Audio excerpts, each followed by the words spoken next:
What is going on, guys? You already know who it is.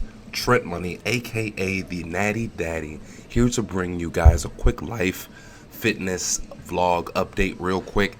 The last 3 months, I've actually been in California for work, and that's why I really haven't posted a lot on any of my socials or YouTube platforms or anything like that. Kind of had shitty internet at the hotel, and other than that, like I said, I just kind of started focusing more on life. You know what I mean? And we'll kind of talk a little bit more about the injury I was kind of overcoming. You'll see me grimace in one of these sets here shortly, but I actually got a chance to visit Mark Bell's super training gym a couple of times while I was on. You can't really say vacation. While I was on deployment, we pretty much worked every day, so I couldn't get here all the days it was open. So I also got a secondary membership somewhere else, but I was able to pop in every now and again and just enjoy the vibe, enjoy the gym, enjoy the people, the setting. It was an awesome gym, awesome environment to be around. Right when you walk in, the sign on the door, as far as the gym portion goes, no headphones. That's just like a community thing where he kind of wants everybody to get, to not necessarily be in their own zone, but to kind of enjoying he's not playing commercial music in the background. It's hardcore stuff, and kind of allowing people to build that community.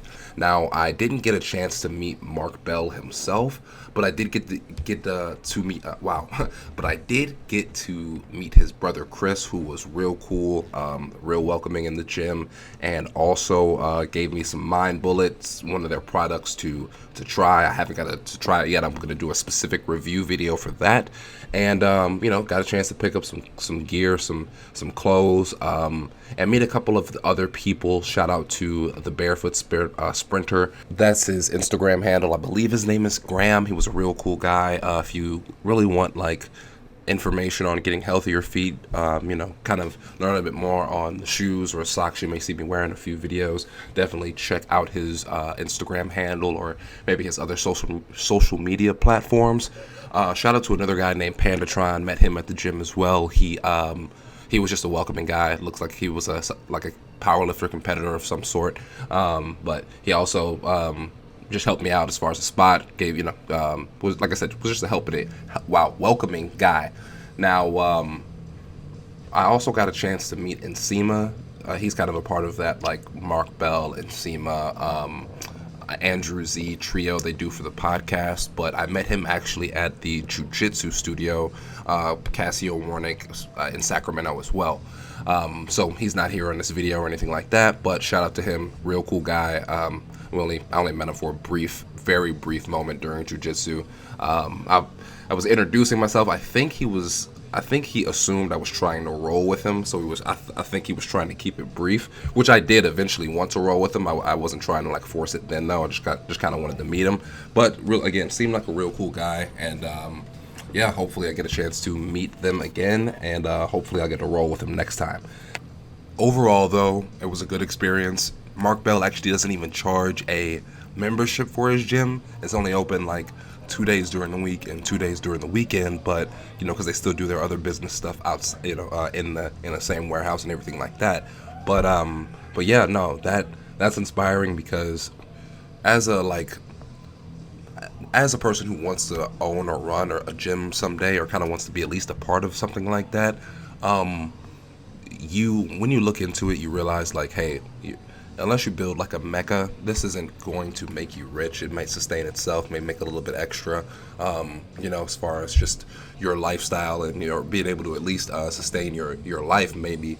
I just like the fact that like he doesn't try to gain a buck on that end too. Not that everybody is just trying to gain a buck, but the just passion for fitness alone, welcoming people that obviously fit this mindset of the community, or I don't even think that's the right word.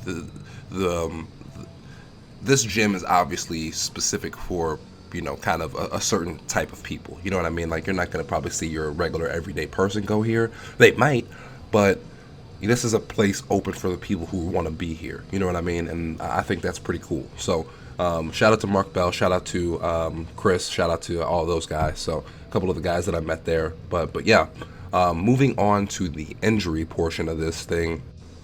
Right before I got to California, I was suffering from some type of like tendon strain in my like under, kind of like in my I don't know if you want to say it was my lat or my shoulder, but where I was feeling it was in like my underarm. So I was feeling it like almost like mid bicep through my armpit, and then of course it would just radiate in between like my back and shoulder. So it was really kind of hard to tell where the original strain was, but it was only hurting through certain movements like pull-ups or deadlifts. So it was kind of a struggle to train around, and that's what you see me doing here during this video. This was like in, again, late January, early February, so still keeping it light, just trying to get some type of movement, which is kind of like the purpose of this video, kind of just to encourage you guys to keep moving and trying to figure out not only how you injured yourself, but what you need to do to recover. But yeah, it was a struggle, because of course it was hurting during the day-to-day stuff. Then as I kind of healed, it would stop hurting in the day-to-day stuff and just only hurt, of course, in the gym. And now here being in the end of April, almost May by the time you see this video, I'd probably say I'm about at 90% now. I can do pull-ups, but I can still feel it, but without that same pain. But I still feel a little off, So I don't want you guys to get discouraged when it comes to those longer injuries. It's a process that we all gotta go through, and that kind of like depression or like worry that you'll never be able to do movements again. I think that's like I think we always do that as humans. Like anytime I get hurt or like even like lose, like you get sick and you can't smell, I'm like, oh shit, like what if this is it? I won't be able to do a pull up ever again. I won't be able to smell ever again. You know what I mean? But eventually, of course, you get better, you heal, you do the things necessary to, your body heals, you do the things necessary to get back to where you are. So, yeah, obviously, this is just kind of like the first video back, so it's a little rough, but we strapped back in, boys. I hope you guys have been taking care of yourself. I will still be uploading on multiple channels, so fitness stuff is going to be here on the Natty Daddy channel, and we're gonna get into the nitty-gritty of things. We're gonna start calling out some names, talking about some things, but yeah, I want to encourage you guys to keep moving, do what you can, and train around your injuries or program your shit to where you can get better. For anyone that's interested, I can upload another video kind of showing the warm-ups or the kind of mobility movements I had been doing for my shoulder, arm, lat, whatever you want to call it. Basically been doing kind of different movements for everything, just mobility wise, trying to make sure all of everything was kind of flowing properly. But yeah, if you're interested in seeing any of that type of stuff, let me know in the comments. Like, comment, subscribe as usual. See you guys next time, man. Peace.